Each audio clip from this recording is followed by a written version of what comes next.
Assalamualaikum warahmatullahi wabarakatuh. Yang terhormat Bapak Waalaikumsalam. Zainal Afifi selaku dosen pengampu mata kuliah pasar modal dan teman-teman yang berbahagia. Kami dari kelompok 5 akan menjelaskan materi tentang manajemen portofolio. Next. Sebelumnya, saya akan memperkenalkan anggota dari kelompok 5. Yang pertama, saya sendiri Iftiana dengan NIM 2020 12152. Yang kedua ada Rahmawati dengan NIM 2020 12204. Yang ketiga ada Najwa dengan NIM 2021 12004. Yang keempat ada Sandi Putra dengan NIM 2021 12020. Yang kelima ada Lira dengan NIM 2021 12036. Yang keenam ada Eka dengan NIM 2021 12038. Yang ketujuh ada Ferry Ramadhani dengan NIM 2021 12158. Next.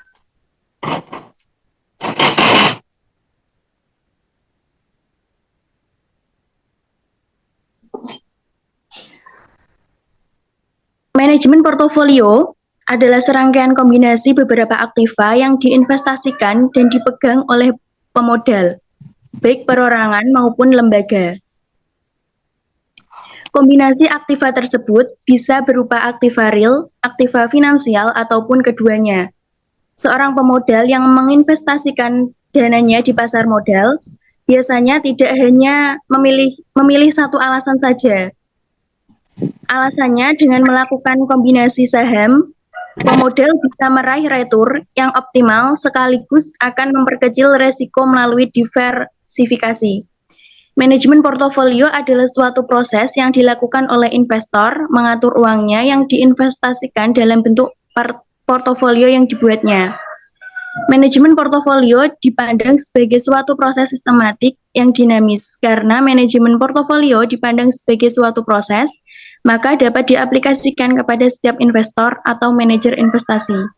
Next.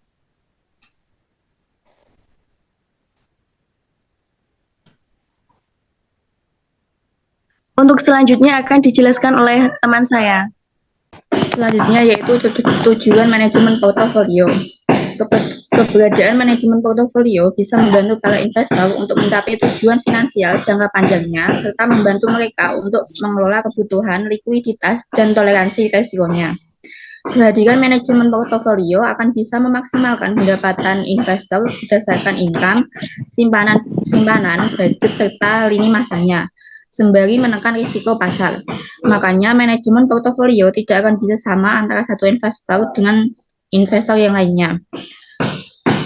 Mengingat adanya perbedaan tujuan finansial dan toleransi risiko dari masing-masing investor. Ada beberapa manfaat dengan melakukan manajemen portofolio, yaitu yang pertama, membantu mencapai tujuan keuangan.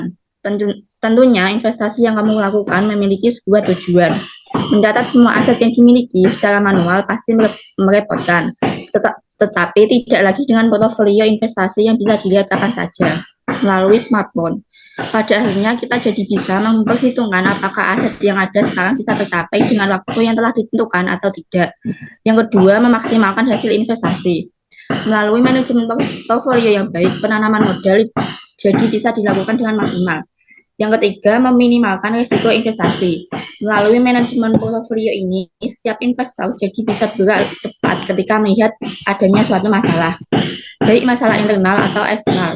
Investor dapat dengan sigap merespons agar nilai yang diinvestasikan tidak turun terlalu jauh.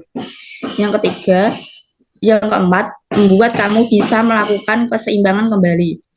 Setiap aset yang kamu miliki tidak semuanya berjalan bersamaan. Maksudnya aset yang satu bisa turun dan aset lain bisa naik. Ketika ada banyak aset yang berubah secara bersamaan, kamu jadi bisa dapat melihat mana yang harus dikurangi atau ditambahkan untuk membuat sebuah keseimbangan investasi. Yang kelima yaitu membantu mengukur kinerja portofolio secara periodik. Manajemen portofolio bermanfaat untuk dapat mengetahui keadaan aset yang diinvestasikan. Biasanya investor bisa mengukurnya dengan menggunakan perhitungan seperti rasio keuangan, indeks pasar, standar deviasi, dan alat bantu lainnya. Akan dilanjutkan oleh rekan saya. Jenis-jenis manajemen portofolio. Lanjut.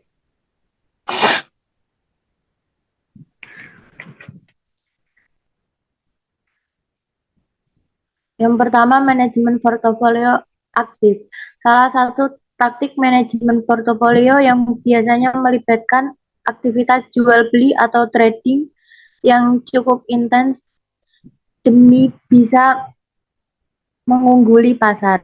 Meskipun berpotensi memberikan return yang jauh lebih tinggi dibandingkan manajemen portofolio pasif. Resiko yang ditanggung pun juga relatif lebih besar. Pada jenis manajemen portofolio ini, biasanya investor atau manajer investasi akan secara aktif mengikuti berita terkini tentang tren pasar, perubahan dalam perekonomian, perubahan pada dunia politik, dan faktor lain yang dapat mempengaruhi nilai instrumen investasi mereka. Lanjut. Yang kedua, manajemen portofolio pasif. Manajemen portofolio pasif juga sering disebut sebagai manajemen reksadana indeks. Tujuan dari manajemen portofolio pasif adalah untuk bisa menghasilkan keuntungan yang sama dengan indeks tertentu yang dijadikan acuan. Biasanya strategi pasif ini tidak memerlukan tim manajemen khusus dalam proses pengembalian keputusan. Investasi yang dikelola dengan manajemen portofolio pasif lebih banyak dipilih oleh investor yang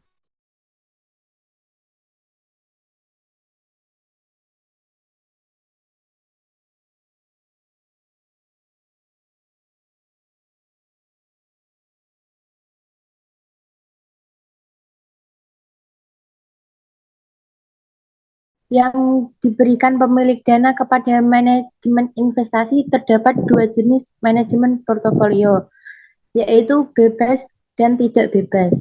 Lanjut. Yang ketiga, manajemen portofolio diskresi atau discretionary portfolio management. Salah satu bentuk manajemen portofolio ketika investor sebagai pemilik dana memberikan kepercayaan dan kuasa penuh kepada manajer investasi untuk melakukan investasi sesuai dengan instruksi dan tujuan investor. Dalam hal ini, manajemen portofolio mengurus seluruh aspek termasuk kebutuhan investasi, dokumentasi, dan lainnya sebagainya. Lanjut. Yang keempat, manajemen portofolio non-diskresi atau non-discretionary portfolio management. Dalam manajemen portofolio non-diskresi, manajer investasi memberikan saran kepada klien atau investor sehubungan dengan portofolio investasi mereka. Keputusan akhir tetap berada di tangan investor. Selanjutnya adalah langkah-langkah dalam menyusun portofolio. Banyak langkah tentunya dalam menyusun portofolio dan setiap investor pasti memiliki cara khusus untuk melakukannya. Namun di sini kami menguraikan secara umum langkah-langkah dalam menyusun portofolio. Pertama, analisis yang cermat, yaitu dalam memilih instrumen investasi yang diinginkan. Investor menganalisis untuk memilih instrumen apa yang diinginkan, apakah itu saham, obligasi, pasar uang, ataupun investasi pada aset tertentu. Setelah memilih instrumen investasi apa saja yang diinginkan, investor lalu melakukan pembobotan masing-masing instrumen investasi, yaitu menentukan bobot entah itu dikelompokkan berdasarkan besarnya investasi atau berdasarkan jenis instrumen yang memiliki nilai lebih. Lalu investor menentukan horizon investasi, yaitu menentukan jumlah waktu investor akan menahan investasinya untuk mengkompensasi risiko yang mereka ambil saat berinvestasi. Selanjutnya menentukan expected return sesuai dengan horizon investasi, atau pengembalian yang diharapkan sesuai dengan waktu yang telah ditentukan sebelumnya.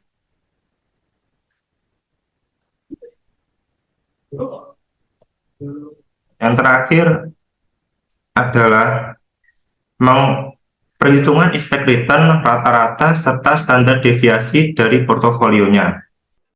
Teknik atau ukuran yang digunakan, yang pertama ada return nominal versus return real, Return adalah istilah yang merujuk pada pengembalian atau kerugian berinvestasi selama periode tertentu.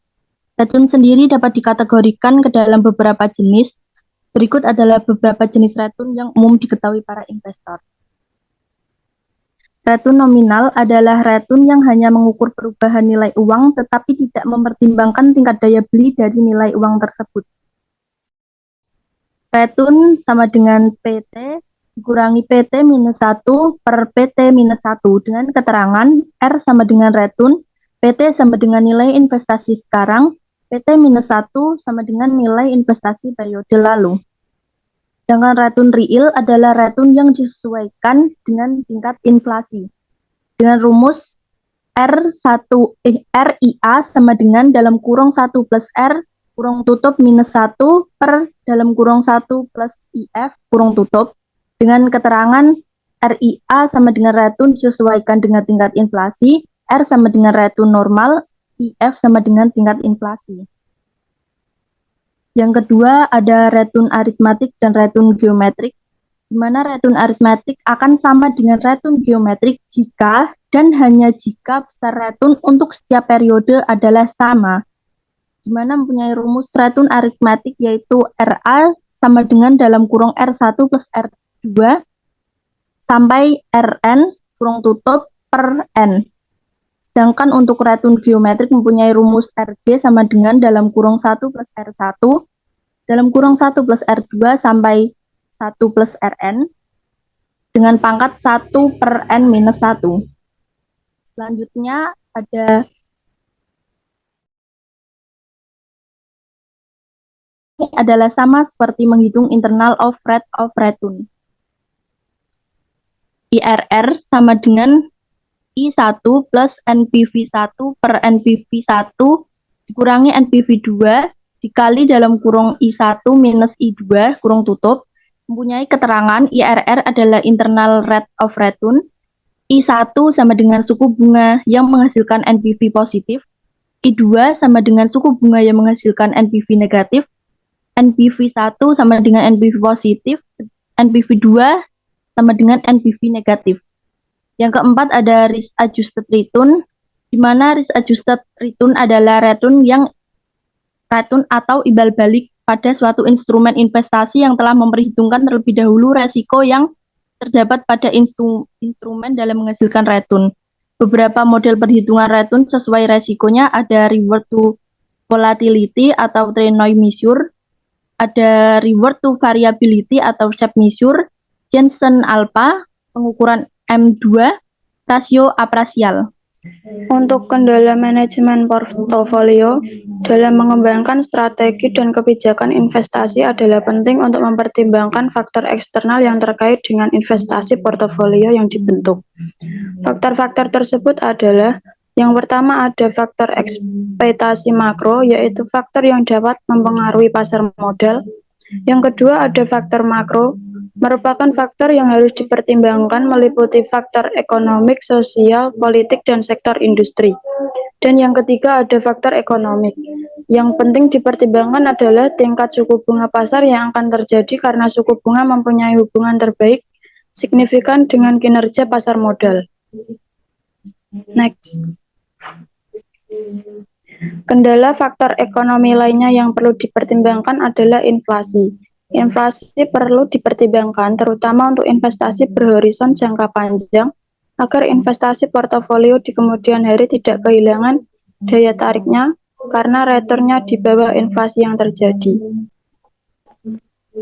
Untuk evaluasi portofolio ada dua hal penting yang menjadi syarat dalam menilai performa dari seorang manajer investasi, yaitu A. Kemampuan dalam memperoleh tingkat pengembalian di atas rata-rata untuk suatu tingkat risiko tertentu, dan B. Kemampuan dalam mendiversifikasi portofolio sehingga menghilangkan semua risiko non sistematik.